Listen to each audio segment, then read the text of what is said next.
Outro ponto importante que o Alexandre Nonato colocou ali no início da tertúlia aí sobre a escala da autodispersidade é a questão das distorções cognitivas. Eu vejo que quando trouxe esse tema, esse posicionamento dentro do verbete dele, tem muita relação com os inversores existenciais, porque é muito fácil a pessoa na fase juvenil, mesmo estudando Conscienciologia, mesmo estando em contato com outros amigos ali inversores, os jovens distorcerem a realidade, mesmo jovens intermissivistas, que possivelmente passaram por alguns traumas e ao invés de encará-los, auto-enfrentá-los, né, e a pessoa começa a criar um enredo ali totalmente anti-realidade dela e ela acaba saindo para o escapamento, né, ao invés de fazer o auto-enfrentamento que deixará a pessoa verdadeiramente desperta, né, ela se auto-enfrentar e vencer os próprios conflitos.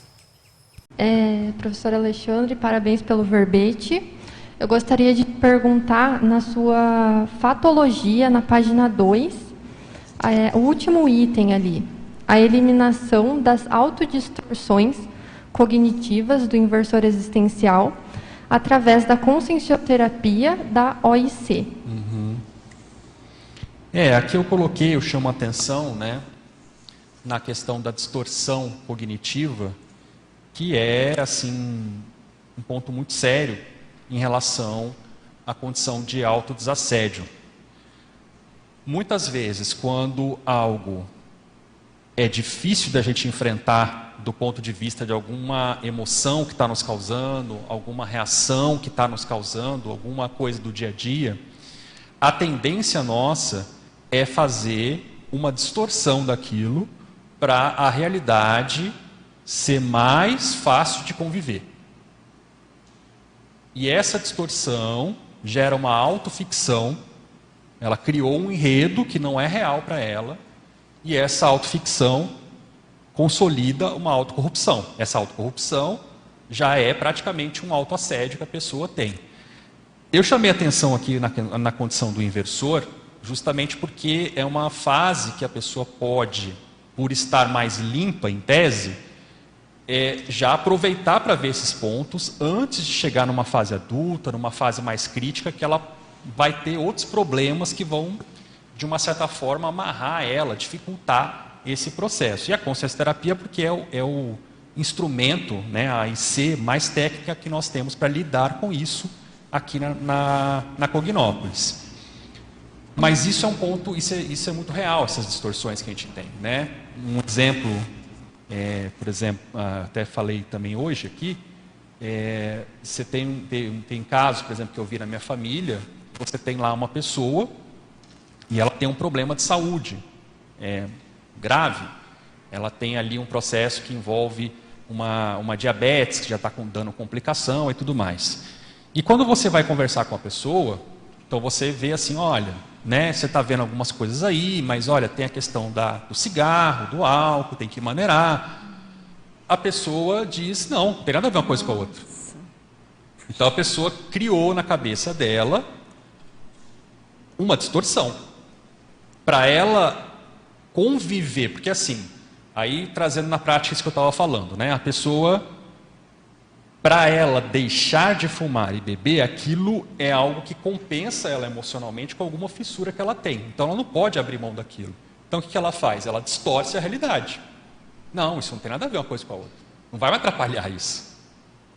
Mesmo tendo muitas evidências da medicina dizendo que sim. Mesmo qualquer um aqui de nós chegando para a pessoa e argumentando, mas para a pessoa não. Então ela distorce a realidade, porque distorcendo a realidade, ela não vai ter que enfrentar aquela emoção incômoda que tem nela, só que essa distorção vai criar uma autoficção.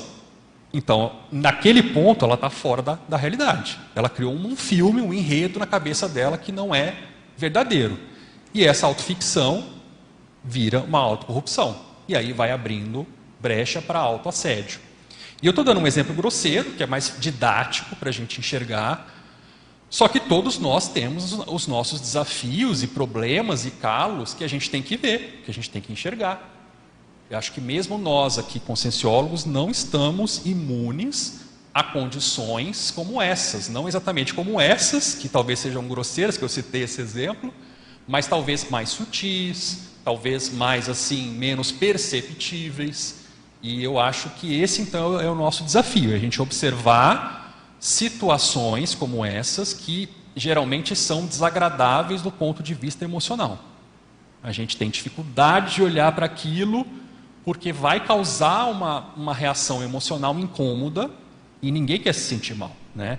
Hoje em dia, com a internet, está muito fácil isso, né? Porque a pessoa ela não precisa lidar com o tédio, ela não precisa lidar com o ócio, ela lida vendo nas redes sociais, né?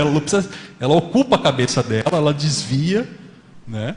A gente fala da mudança de bloco, né? Que é uma técnica interessante da Conscienciologia. Só que nesse caso é uma mudança de bloco assim num nível não muito bom, né? Porque a pessoa fica mudando de bloco sem parar e sem ver o que precisa. Então esse é um exemplo aqui desse tipo de distorção cognitiva que acontece, né? E aqui chamei a atenção mais, é claro que é universal isso, mas chamei a atenção aqui do ponto de vista da INVEX, que já é algo aí para, né, tem como mega meta desperticidade, que é importante, né, começar a ver desde cedo isso, olhar para não chegar aí mais tarde ali ter que olhar coisas ainda muito básicas, né? Ok? Mais uma? Dentro desse assunto ainda, na sua experiência, assim, você enxerga que haveria assim alguma autodistorção que acontece, que é bastante recorrente entre os inversores, ou qual seria a área nesse sentido que o jovem ali que está se propondo a aplicar INVEXES deveria prestar mais atenção nesse sentido de autodistorções? Então, Gabi, assim, eu acho que é difícil a gente falar para todas as pessoas, mas uma coisa que me chama muito a atenção na nossa comunidade, e participando no dia a dia e tal, é toda vez que a pessoa tem dificuldade de falar sobre um assunto desagradável. Aquele assunto é desagradável para a pessoa. Seja um assunto pessoal, seja um assunto do trabalho que ela está desenvolvendo. Então, toda vez que eu vejo algo nesse sentido, me chama a atenção isso e provavelmente tem algo ali já de distorção que a pessoa está fazendo para maquiar aquela condição que a pessoa não quer enfrentar, não quer olhar, né? Então, é mais fácil a pessoa maquiar a situação para não olhar do que enfrentar certos problemas, né? Então você veja, às vezes a pessoa tem dificuldade de falar em problemas, de falar em assédios, de falar em conflitos. Isso não é o ideal. É lógico que a vida não está aqui para a gente ficar se torturando o tempo inteiro, né? Tem que dar um equilíbrio, mas também a gente não pode fugir desses problemas. Não pode fugir de falar sobre certas coisas que precisam ser feitas, né? Pelo menos assim, a escola que a gente teve com o professor Valdo aqui, não foi isso que a gente aprendeu. O que a gente aprendeu, que eu sempre vi aqui dele, era, inclusive, assim, as minhas impressões que eu tinha, certas coisas não precisavam ser feitas, para ele já estava atrasado. Tinha que dar um fim naquele ponto, porque já estava estourando o assédio, né? Então, essa é uma escola que eu agradeço muito ao professor Valdo de ter vivenciado isso e visto na prática o quão certo ele estava de que quando você lida com processos de assédio, você não pode ficar empurrando com a barriga. Você tem que, de alguma maneira, nas suas possibilidades, enfrentar aquilo, tentar dar um encaminhamento para aquele ponto. Claro que nem sempre é uma coisa simples, mas evitar, rechaçar o assédio e problemas e conflitos não é algo que eu diria a condição mais inteligente do ponto de vista de desassédio. Eu acho que esse é um exemplo genérico que eu poderia dizer e que eu sempre vi em diversas situações, diversos contextos e mostra bem como que é a natureza humana. Por isso que eu falei, nenhum de nós está imune a vivenciar esse tipo de situação. Você tem uma situação grosseira como essa que eu falei, né, no contexto familiar, mas você tem também situações que são mais sutis. Bom dia, 6 da matina. E não se esqueça da consciência intrafísica.